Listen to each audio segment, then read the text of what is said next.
Good morning, ladies and gentlemen. My name is Lihan, and this is my pleasure to be your tour guide for visiting Kota Kinabalu City Mosque today.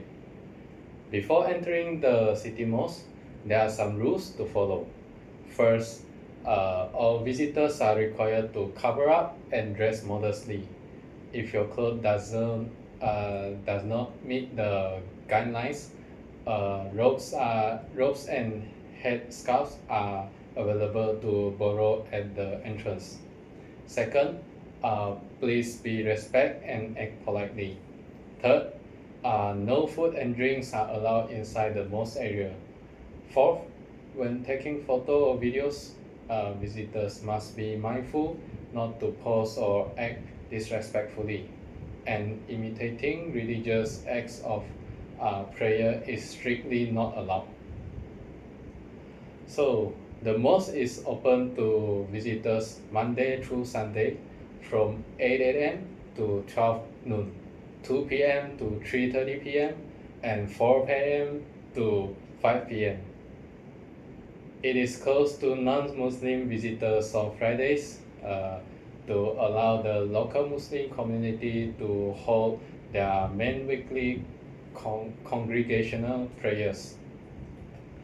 During this time, the mosque and its surrounding areas get very busy, and tourists are only allowed to view the landmark from the outside to ensure a peaceful, distraction-free environment for worship.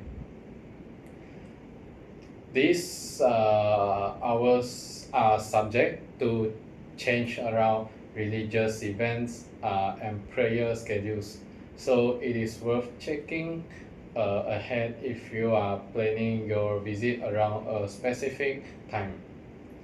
The entrance fee for both Malaysian and international visitors is 5 ringgit per person. If you need to rent traditional or modest Muslim attire, there is an additional charge of approximately 10 ringgit per person. Kota Kinabalu City Mosque is one of the best place to visit in Kota Kinabalu, and once you see it at the right moment, it is easy to understand why. So it is officially named Masjid Bandaraya Kota Kinabalu. It's a prominent religious and architectural landmark located in the capital city of Sabah, Malaysia. It is the largest mosque in Kota Kinabalu and one of the most significant in the entire state. Its construction began in 1992 and was formally opened in February of 2000. It is located roughly 5 km north of the city center, in an area between the shoreline and Likas village, on land reclaimed from the sea. The mosque is also often called the Likas Floating Mosque by locals, a name that reflects both its location near Likas Bay and the visual effect created by the man-made lagoon surrounding it. The design of the mosque is one of the most compelling features. When you walk into the mosque, you will see there is a big and unique 8-point stars on the floor. It is one of the symbols of Islam culture, and this is a representation of the mosque's entire design. When you look up to the roof, it is translucent, so the natural light can enter this area, make inside become brighter. Kota Kinabalu City Mosque was built in a modern Islamic architectural style. So the mosque drew its inspiration from the Nabawi Mosque in Medina, Saudi Arabia, which is one of the holiest sites in the Islamic world. Its most prominent feature is the blue and gold dome that catches the light at any hour, complemented by graceful minarets that rise against the open sky. The overall design blends traditional Islamic aesthetics with contemporary construction, giving the buildings a timeless quality that feels both reverent and welcoming. The area of the mosque compound is built on the site of approximately 37 acres at Likas Bay, but the area of the mosque building itself is about 6.18 acres, which excluding the lake, parking space, and the bazaar behind the mosque. So its prayer hall is large enough to accommodate between 9,000 and 12,000 worshippers at a time. During every Friday noon, the local Muslim will come over here to have a prayer as mentioned just now. The mosque can also house about 20,000 people during the major event like Hari Raya, while prayer will be extended to the car park area. Inside, intricate Islamic calligraphy and geometric pattern line the wall, and the scale of the interior reflects the most importance as a community gathering point of Sabah's Muslim population. Beyond the prayer hall, the compound also includes three madrasas, a palliative care clinic, and a fish farm, making it a functioning community institution, not just only a tourist attraction. By the way, madrasa is an Arabic word which meaning school or educational institution, while a madrasa can technically refer to any school, including a secular or non-Muslim school in Arabic-speaking regions. But the term is most commonly used globally to describe a place of Islamic religious instruction. The famous floating illusion is not a trick of the eye. It is an architectural choice.